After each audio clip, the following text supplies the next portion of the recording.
Good morning. It's Saturday, October 26th. I'm Lisette Nunez in the Fox 5 newsroom. Thank you for joining us live on the Fox Local Lab. Well, it was a tough loss for the Yankees. Dodgers' Freddie Freeman hitting a walk-off grand slam in the 10th inning, this making it the first game-ending grand slam in World Series history. Dodgers top the Yankees 6-3. Game 2 is tonight in LA. You could watch it here on Fox 5. And early voting begins today in New York. Today is also the last day to register to vote. Early voting hours are weekdays from 8 a.m. to 8 p.m. and weekends 8 a.m. to 5 p.m. and goes on until November 3rd. And checking the forecast for the weekend, today windy with a mix of sun and clouds. Temperatures will reach 66 degrees. Tomorrow slightly cooler with lots of sun. Well, trending now on social media, DIY water that's taking hydration to a whole nother level. But as Fox 5's Duarte Geraldino shows us, while drinking water, enough water is crucial. Maybe you don't need to add things like electrolytes to it. Connor Ruttenberg is a runner who takes his training seriously, and that means watching what goes into his body. Electrolytes, Gatorade. I got Gatorade Zero in my bag right now, coming back from my run. So Gatorade, water, electrolytes. He's one of a growing number of Gen Z athletes who regularly turn to electrolyte-boosted drinks to stay hydrated. So why the Gatorade? What does it do for you? Why these electrolytes? Supposedly it's got like all the sodium in it that you need to, stay hydrated, and that's what they tell you. So I just do what I see online. This is basically like a nature's Gatorade. Search hashtag electrolytes on TikTok or Instagram and you'll find countless videos of people touting these drinks or even sharing DIY recipes to add electrolytes to water. Who are you following online that says you need to do this? I get a lot of running Instagram content, so a variety of people. Kind of whoever I see, you kind of got to see what kind of information they're giving you and try to filter it all out and see what's the best. But according to registered dietitian Rachel Lustgarten, too many electrolytes can actually be dangerous. It is possible to overdo it with electrolytes, and it can lead to something called electrolyte imbalance, and that will make people feel unwell through fatigue, dizziness. They might feel really confused and have a brain fog. She warns staying hydrated doesn't always require electrolyte drinks. Water is usually all you need. Electrolytes should be reserved for extreme situations. When things are off, when we're suffering great fluid losses through pretty intense endurance exercise, or for example, when we're sick and we're losing fluids through vomiting or diarrhea, those are real reasons to replenish. It's all about the electrolytes right now. Are you in that camp? No, you got to have your water too. All day long, I'm hydrating. And that, according to experts, is the best advice. Duarte Geraldino, Fox 5 News. A judge in New Mexico will not reconsider criminal charges against Alec Baldwin in the fatal shooting on the set of the movie Rust. The judge upheld her previous decision to dismiss an involuntary manslaughter charge after police and prosecutors withheld evidence from the defense. Prosecutors are planning to appeal. Cinematographer Helena Hutchins was killed when a gun Baldwin was holding went off during rehearsal back in 2021. The director was also wounded. And a high school student on Long Island is using the trimmings from haircuts to help save the planet. Jody Goldberg explains how the locks are being turned into a product that keeps harmful chemicals from seeping into the earth. Hair girl's here. Hi, I'm here for the hair. Dora Fields is getting to the root of the problem.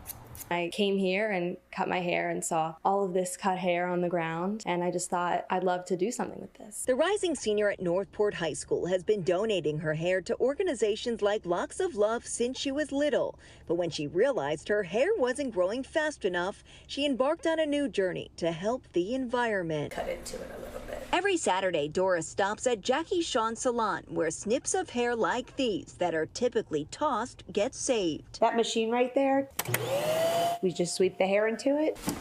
When she has enough, she mails it to the nonprofit Matter of Trust on the West Coast. You're throwing out hair anyways, so why not send it off to a place where it can be used? So nice, it's all ready to go. And it's not just human hair. Matter of Trust also accepts fur, fleece, and wool clippings from animals.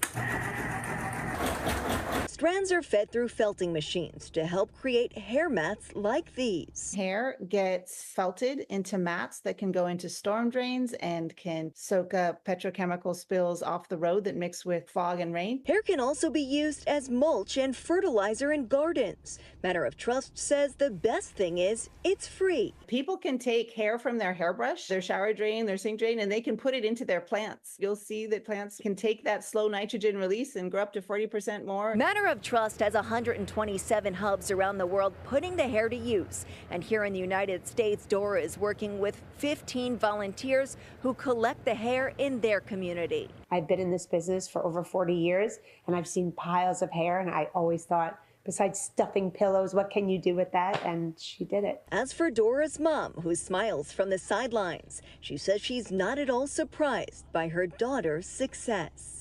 This is all Dora. She has a really unique mind, and so she kind of came up with a really unique solution to an environmental problem. Cleaning up the environment, one lock at a time. In Northport, Long Island, Jody Goldberg, Fox 5 News. The makeshift Bed-Stuy fire hydrant Goldfish Pond is no longer there. City crews filled it with concrete after fire officials fixed the leaky hydrant. The pond went viral over the summer after neighbors started putting goldfish in it and decorating it like a traditional fish tank. However, some people were opposed to the whole thing because of concerns that the goldfish would and did die once it dried up. And we are just hours away from Game 2 of the World Series, and there are a lot of young fans ready to cheer on the Bronx Bombers for the first time. Most of them weren't even born the last time the Yankees were in a World Series. Fox 5's Jessica Formoso has more on how the team is impacting the next generation of fans. World champions for the 27th time. The last time the Yankees won a World Series was in 2009. Do you remember the last time the Yankees went to the World Series? I was one. Fast forward 15 years later, the Yankees have a new and young fan base, and it's thanks in part to social media. This is more like real time, like they're at the game, like putting the scores up and everything in real time, so it's pretty cool. It's not just a day at the ball fields or watching the game on TV. It's the apps, Instagram, video games, the social media commentators, all of it allowing these teens to be more connected to the game than ever before. Following players, following sports pages, really for updates, quick updates on the game, if I don't have the time to watch the game myself on television. I feel it brings me closer to the player, connects me to them. Jay Kozak is the host of The Bronx Zoo, a hit social media show where he goes out and interviews Yankee fans. Who's the greatest Yankee in history? Mattingly. He says this World Series will be one for the history books, and it's not just because it's the Yankees and Dodgers who have two of the best players in the MLB, but because of social media. In 2009, you had Facebook, you had a couple apps. But now social media drives our country, it drives our world, and it certainly drives baseball with players having a connection to fans unlike they ever had before. And this, without question, is going to be the biggest World Series ever due to social media. Let's go Yankees in the chat! You the best team on the road in Major League Baseball! Josie McFly is a content creator. He is live during every Yankee game on Instagram and other platforms. He says the reason he does what he does is because he saw the power social media has in bringing people together. Always as a fan was looking for other people that were like-minded as me. And I think online community, everybody can come together and, you know, it's a place where everybody can feel like, oh, I reacted that same way, or I'm feeling the same way in this part, you know, so I think it's an important part of our game. A game that will be lived in real time, no matter if you're at the stadium or not. In Oceanside, I'm Jessica Formoso, Fox 5 News. Let's get a final check of the forecast. Today, windy with a mix of sun and clouds. Temperatures will reach 66 degrees. Tomorrow, slightly cooler with lots of sun. And that does it for us this morning. I'm Lisa Nunez. Have a great day. And remember, Fox 5 News is always streaming here on the Fox local app.